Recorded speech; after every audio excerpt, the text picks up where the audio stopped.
comparison has got to be one of the biggest social parasites that there are. And I can even see it within my own family.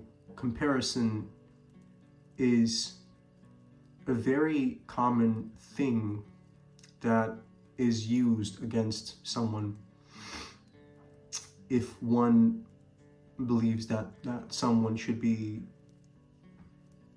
upholding to a certain standard, and if they're not, they're compared to other people.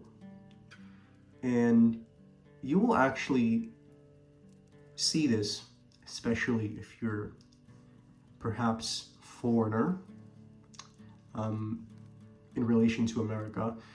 You may have found your parents when you were little,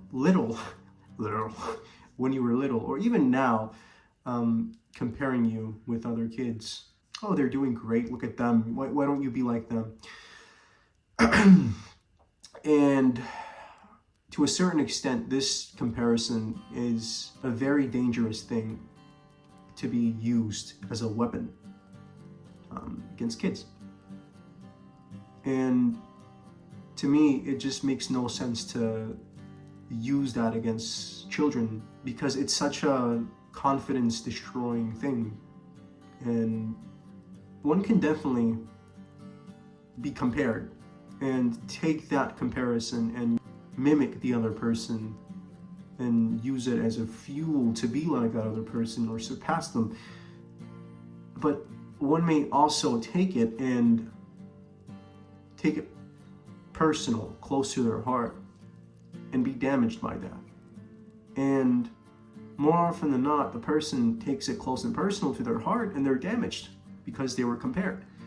And when you're older and more mature, you can hear that, and you can basically have it go in one ear and let it pass through another, because you can understand, okay, that person has their own life. They were born in certain circumstances. They're doing that. Good for them. I don't have to adhere to that standard. That's not me. I don't want to do anything with that, and just, no, I'm good, right? But kids don't really have that kind of mental clarity, emotional clarity. And when you're teaching your kids that thing, like when you're telling your kids that, when you're comparing your children, you're like mentally torturing them. You're teaching them something that is just going to haunt them for the rest of their life, potentially, more often than not. And it's such a, to me, it's a very gruesome thing. And there's a lot of damage.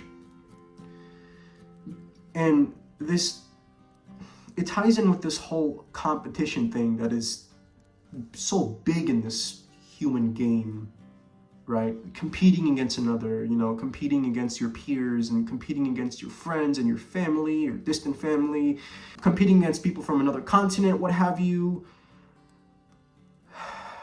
It's a game that exists. And it's a game that I just don't want to play. To me, when you're playing that game, you're always going to be looking for more. Because when you're competing against someone, let's say you overtake that other guy, then you're just going to want more. Who's to say you won't? So what now? Your life consists of reaching for more? When is enough enough? I don't get it. I don't. And maybe there is something I just don't understand. And I'm open to that. Maybe I'm missing something. But I just don't understand why we have to be compared, why we have to compete. I just don't see the point. I personally have no drive to compete against someone and overtake them. Don't get me wrong, I have the tendencies that were learned in childhood, through school, or family. But I've learned to let that inner voice come and let it go. But it still haunts me, time to time. I'm not perfect. I'm not invincible from those thoughts and emotions. I'm not. I still compare in my head sometimes. And it's not pretty. And doesn't feel pretty, doesn't seem pretty. And to me, the fact that it's normalized just doesn't make sense. How can something like comparison and competition be seen as normal? And I've heard and seen people say, oh, but that's just human nature, right? But at the end of the day, sure, we're human, but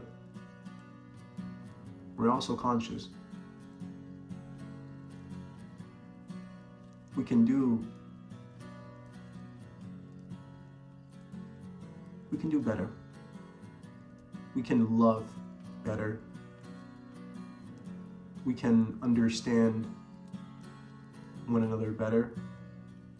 We can create better systems, I'm very sure of it, that don't involve competition or comparison. And if when you were a kid you were a victim of this,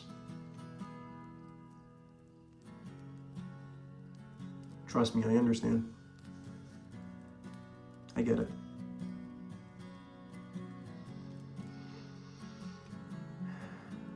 And, you know, I'm not planning to have children ever. Definitely not anytime soon. But if you do have children, I don't want to sit here and tell you how to raise your kids, but I sure as hell want to tell you that if you constantly compare them with someone else, it's probably just not going to be a positive thing on their mental psyche, mental health. So I would suggest not doing it, you know. I never thought that it was normal. I never did. I always thought there was something wrong with it, even as a kid. Now as an adult, I can think about it more, analyze it more, come to my own conclusions. And my conclusion, at least right now, is that competition, comparison, is a fool's game. I'm open to being wrong, but so far that's how I see it. So far it has brought nothing into my life but pain and misery. But it doesn't have to. I've been learning to sit with it, to deal with it. Not by playing the game, not even by running away from it, but just by letting it be there and saying, okay, this idea of competition exists, this idea of comparison exists, I'll let it be there. You ain't gonna touch me. So, yeah. This was a rant of a video. I hope you guys enjoyed. Yeah. I honestly was just sitting here tonight, like thinking about what I was gonna make a video about, and this was on my mind. And I was like, yeah, whatever. I'll make a video for y'all on this topic, because it's personal. So, yeah. Yeah, my beard is getting longer, dude. I'm starting to look like a hermit. And honestly, why not? I always say, like, when I'm older, I want to be like a dude with a very long beard and long hair with a wizard hat. Like, I want to be a wizard. You know what? Let's start like a movement. a wizard movement. Anyway, I love you guys. Comment down below your thoughts, questions, concerns. If you enjoyed the video, you can definitely like, subscribe, like other YouTubers say, which I'll repeat. Hit that bell notification button because I suppose that's a good thing. Yeah, I'll catch you all in the next one. Peace.